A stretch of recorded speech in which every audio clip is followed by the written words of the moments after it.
everyone, Rosabel's here, and we have been given confirmation on our celebration event, Retracing Our Steps 1101. Starting with some quick info, for this event open, you need to at least clear stage 110 in order to access the event. The event will open on April 14, 2026, and will run for 3 weeks with the story stages on the first week, the EX stages on the second week, and the S stages on the third week. Let's start with the exciting part, the new units, and boy, there are a lot. We'll have a total of 6 new units with 4 new units for the event and 2 new units in the red Cert shop. We'll begin with the event operators. Starting with the free one, we'll be getting a free 6-star in this event, Astagine the Light Chaser, aka Astagine Alter. Trivia, I believe this is the first operator whose base version and alter version are both welfare units from side stories. The 5-star Astagine, who appeared in Dorothy's Vision, and now in this event, Astagine the Light Chaser has become a Dessel Binder supporter who deals arts damage and slows the target for a short time. Her first talent gives her +1 attack speed every time she applies slow, which stacks up to 18 times. Note that she doesn't gain stacks if the target is immune to slow. Her second talent inflicts up to 12% fragile to enemies within her attack range, and if they stay there for more than 7 seconds, the fragile increases to up to 16%. Her first skill is an auto-recovery manual activation skill, which gives her up to +100% attack, and she harkens back to her Chaincaster roots as the attacks can bounce to up to 3 bounces per attack. Note that the skill prioritizes jumping to targets that have not yet been hit over the nearest targets. Her second skill is an offensive recovery auto skill, where the next attack targets up to 2 enemies furthest from this unit within range, dealing arts damage equal to up to 145% attack, and extends the slow duration to 3 seconds.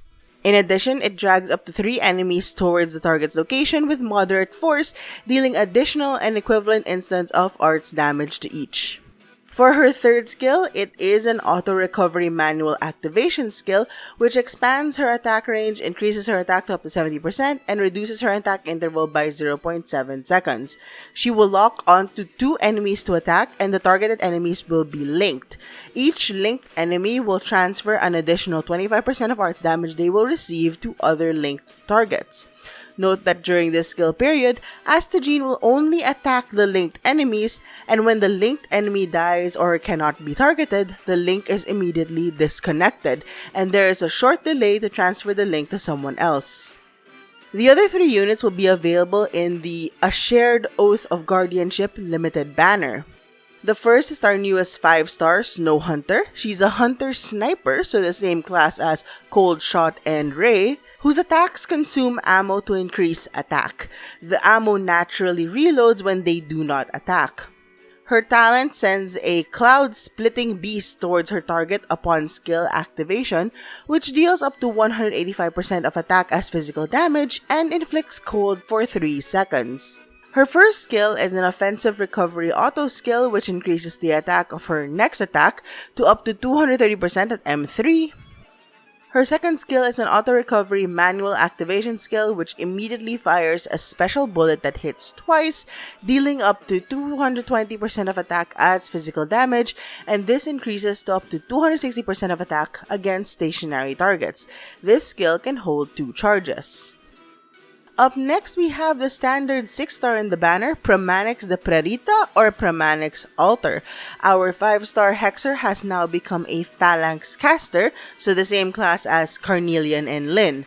This is a caster that normally does not attack but will start attacking when her skill is active, and she deals AoE arts damage. The class gets a bit of flack because they're kind of like Liberator guards, where you need to have a bit more experience to use them to their best, and with a diamond attack range. Though reading through her skills, she'll probably be the best foray into using Phalanx casters. For her first talent, every 5.5 seconds, a layer of snow will form within her attack range. Enemies who pass through it will receive up to 80% of her attack as arts damage. Each layer will reduce the enemy's movement speed by 12% and can stack up to 5 times. A layer of snow will disappear every time an enemy passes through the tile. Some notes on this: the snow can only fall on low ground tiles and it will disappear when Chromatic's altar retreats, and the snow does not affect invisible or invulnerable enemies, and if the target leaves the tile via teleportation or similar effects, the snow will not disappear. For her second talent, she inflicts cold for up to 2 seconds when receiving an attack. Upon receiving lethal damage for the first time, she will instantly recover all HP, freezes the user for 4 seconds, and all enemies within attack range for 8 seconds. Note that the cold does not affect invisible or invulnerable enemies. Her first skill is an auto-recovery manual activation skill which immediately deals up to 520% of her attack as arts damage to all enemies in her attack range and inflicts cold for 3.5 seconds and pushes them moderately in the direction of deployment. Afterwards, she spreads a layer of snow from her first talent on 5 ground tiles. This skill can hold up to 2 charges. Her second skill is an auto-recovery auto skill that has an unlimited duration which can be deactivated at any time.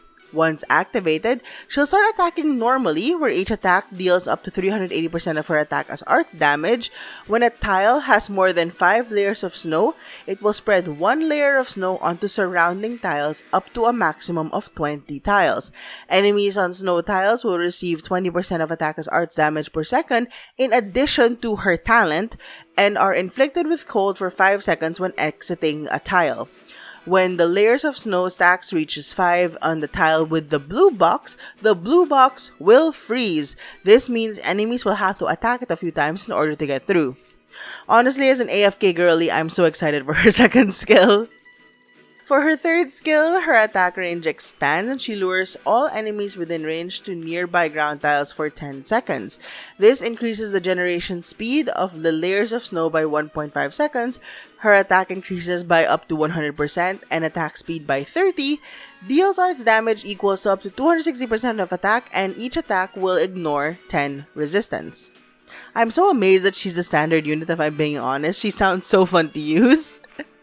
And of course, we have our new Celebration 6-star operator, SilverAsh the Rainfrost. He has taken a step back from being a Lord Guard into being a Strategist Vanguard, which was a class we were introduced to by Matsukiri back in Ato. This is a class of Vanguard that can support allies in the deployment zone. For his first talent, when he is deployed, he adds an Eye of the Snowstorm to the deployment area and arranges the operators based on their deployment cost. Operators on the left side of the eye obtains +4 initial SP and have their redeployment time reduced by 20%. The cost of the eye is dependent on the skill that you'll be using. I'll be adding them to each skill section. For his second talent, when he's deployed, all Kjerag operators are immune to freeze and gain up to 80 defense and recover up to 2% of their HP per second. The effectiveness is doubled when he's been on the field for more than 15 seconds. His first skill is an auto-recovery auto skill which will instantly gain 10 DP. It then reduces the DP cost of the operator closest to the Eye of the Snowstorm by 5, prioritizing guard, caster, sniper operators, and grants them barrier equal to 50% of this unit's max HP. The Eye with this skill will cost 16 DP. The operator affected by the reduction will have a white border around their portrait. The DP reduction will prioritize the guard, caster, sniper operators to the right of the eye, and the barrier cannot stack with similar effects. His second skill is an auto-recovery manual activation skill where he deals up to 380% of attack as physical damage to 6 enemies in front, inflicts cold and reveals invisible enemies for up to 6 seconds, then reduces the DP cost of the operator closest to the Eye of the Snowstorm by 11. Again, prioritizing guard, caster, sniper operators.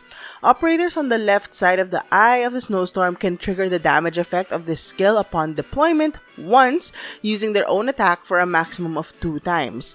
This skill can hold up to 2 charges. The Eye with this skill will cost 14 DP. Like the last skill, the DP reduction will prioritize the guard, caster, sniper operators to the right of the Eye. Attacks performed by this skill ignores invisibility and can attack aerial enemies, and if the slash originates from another operator, the attack will have its damage calculated using their own attack, will trigger 1.1 seconds after they're deployed, can be triggered once every 0.5 seconds, and is considered without source. That's important because things that trigger reflection damage will not reflect back since the damage has no source. His third skill is another auto-recovery manual activation skill. His attack range expands. He removes invisibility of all enemies within range. Attacks deal up to 200% attack as physical damage and inflict up to 30% fragile in a straight line. He instantly gains 9 DP, then gradually recovers 24. When this skill is activated for the first time, the DP cost of the operator with the highest DP cost, again prioritizing guard caster snipers, will swap with the one with the lowest cost. During the skill duration, the eye can be deployed on the tiles occupied by a friendly operator, giving them the attack effect of the skill, then it will retreat and refund its own cost. The eye costs 19 to deploy with this skill, and during the skill duration, SilverAsh's attack will become projectiles that can hit aerial enemies. When an operator is deployed during the skill duration, the operator will be granted the attack effect of this skill if no operator on the field currently has said effect. Honestly, he's a bit complex as a vanguard, but I can see so many cool things to do with his skills. As mentioned, the 3 units will be available and rated up in the banner for this celebration event, which will be a shared oath of guardianship. Like all limited banners, we will be given 1 free 10 pull upon logging in on the first day of the event open, and we will have 1 daily free pull for 2 weeks for a total of 24 free pulls. Note that the daily pulls do not stack if you missed a day of them. Secondary rate-up characters will include Laplanda Decadenza, Wizardel, and Virtuosa, though all Celebration limited banners will be part of the 6-star pool, just not rated up. This includes W. Rosmontes, Skadi the Corrupting Heart, Neural the Radiant Knight, Spectre the Unchained, Texas de Omartosa, and Mulesis. All these characters will be available for sparking, where each pull will give 1 headhunting contract, which is the spark currency. Most of the 6 stars will cost 300 to spark, but W, Rosmontes, Skadi Alter, and NTR will be discounted to 200 to spark. Contracts that are not used after the banner will be converted to orange certs, which you can use to buy materials if you're in a pinch. And finally, as with all limited banners, at 300 pulls, you are guaranteed an extra copy of SilverAsh the Rainfrost, regardless if you got him earlier or not. These 4 units will receive plus 50% more trust during the event, but if you have OG Astogene, SilverAsh, and Primatix on board, it will follow whoever has the most trust. As for the other 2 units, they will be available for purchase in the Red Cert shop.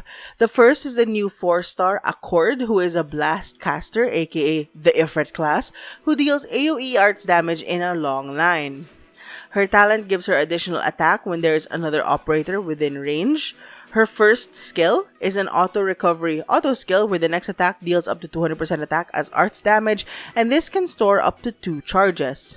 Her second skill gives her up to 60% attack, and her attacks trigger a sonic boom around every other operator within range, dealing 25% attack as AoE arts damage. And we have our new 5-star Hadia, who is our introduction to a new class, Mercenary Guards. This guard archetype can consume DP in order to enhance combat abilities. For her talent, whenever Hadia consumes DP from being deployed, using skills, or activating equipment response, which we'll talk about later, she stuns nearby enemies for 2 seconds and increases attack up to 5%, and this can stack up to 5 times. Note that the stun does not affect aerial enemies and the attack increase is permanent. Her first skill is an auto-recovery manual activation skill, which gives her up to 100% defense. Equipment response can be done by consuming 10 DP to increase her attack by up to 100%. Equipment response can be activated once the skill points are fully filled. Her second skill consumes 10 DP to combine sword and staff. Attack range expands, attack increases by up to 150%, and she can attack 3 enemies at once. During the skill's duration, 15 DP can be consumed to activate equipment response to extend the skill's duration by 15 seconds. It's an interesting class. I kind of want to see where they take this in the future. Our main mechanic for this event is the Saintess statue. This is a device that gains SP whenever an enemy enters or when an operator enters its zone, which is generally where the statue is facing. When its SP bar is full, it will cause an avalanche that deals true damage to all enemies in the Forbidden Zone and push enemies away significantly. It also deals true damage to all friendly units in the Forbidden Zone and pushes friendly units away by 1 tile. If the unit cannot be pushed, it deals more true damage and stun. The direction of the push is wherever the direction the statue is facing.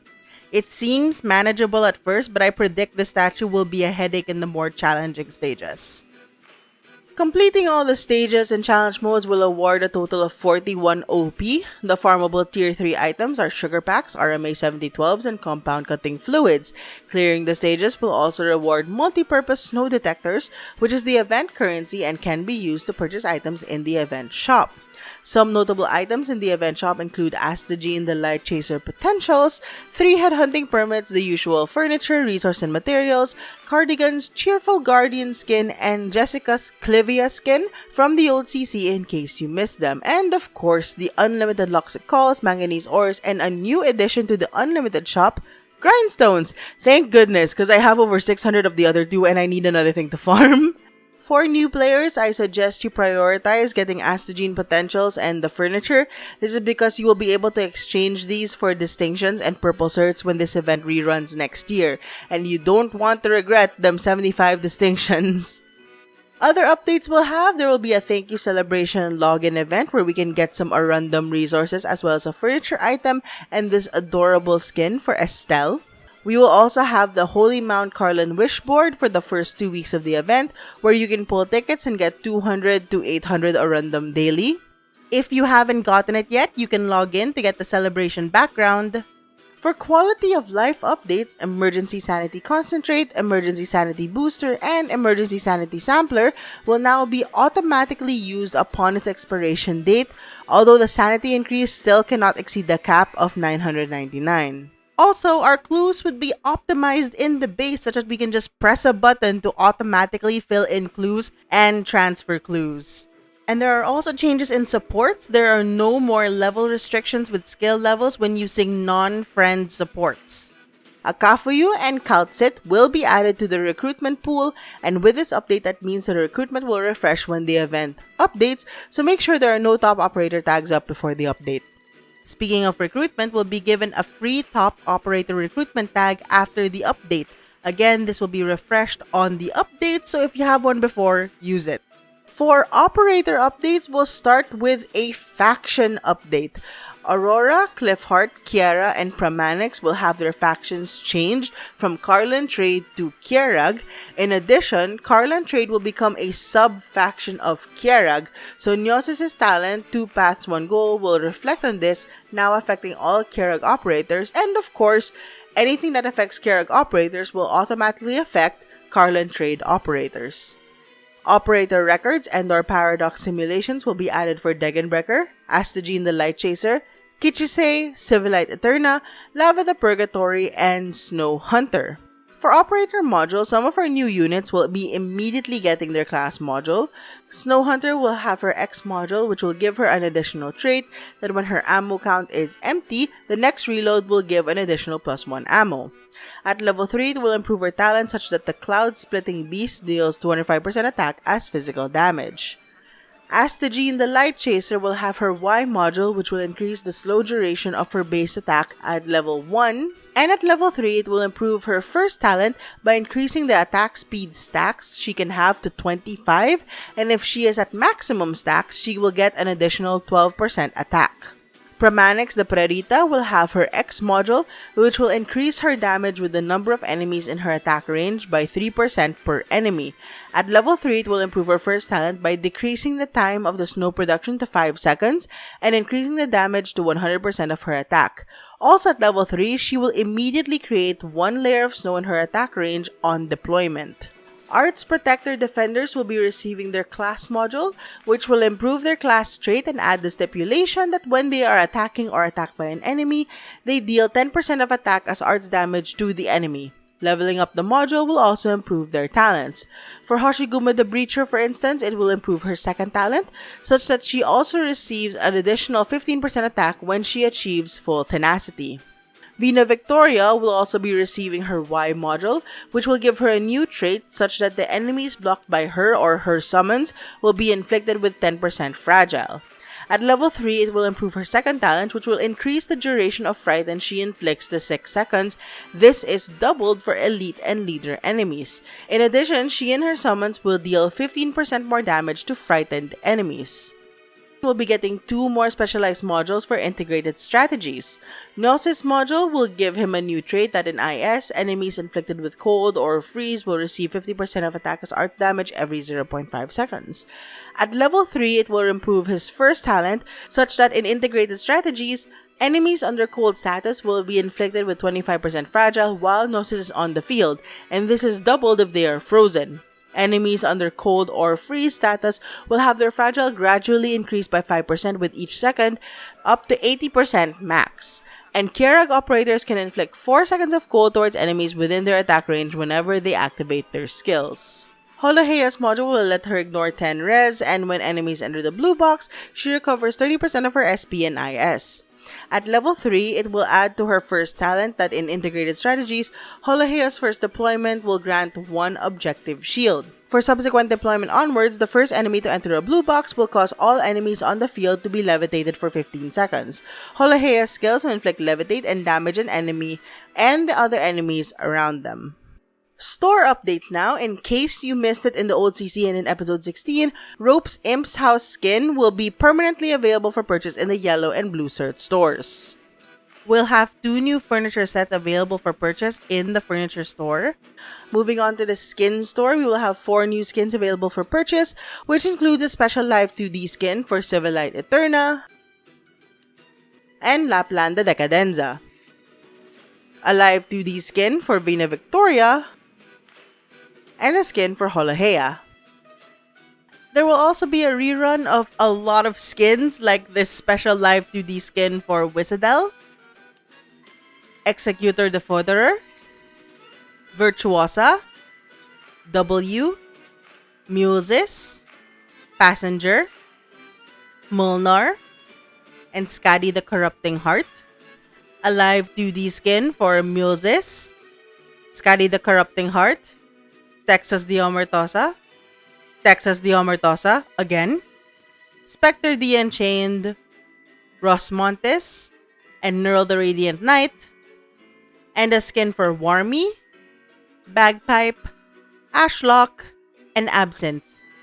And of course, we'll be having our fashion review where over 150, I believe, skins will be available for purchase. And for those with spendable money, you can expect a bunch of bundles as with all the Celebration Limiteds, with OP, Orundum, Pulse, and other resources. And that's it for this update. I'll be streaming the event open when it comes out, so you can join me as I pull 200 times for the siblings and try to spark for Neural the Radiant Knight. Or Muses. I haven't actually decided yet.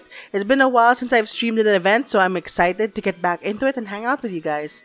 Anyway, that's it from me. I'll see you guys next time. Bye!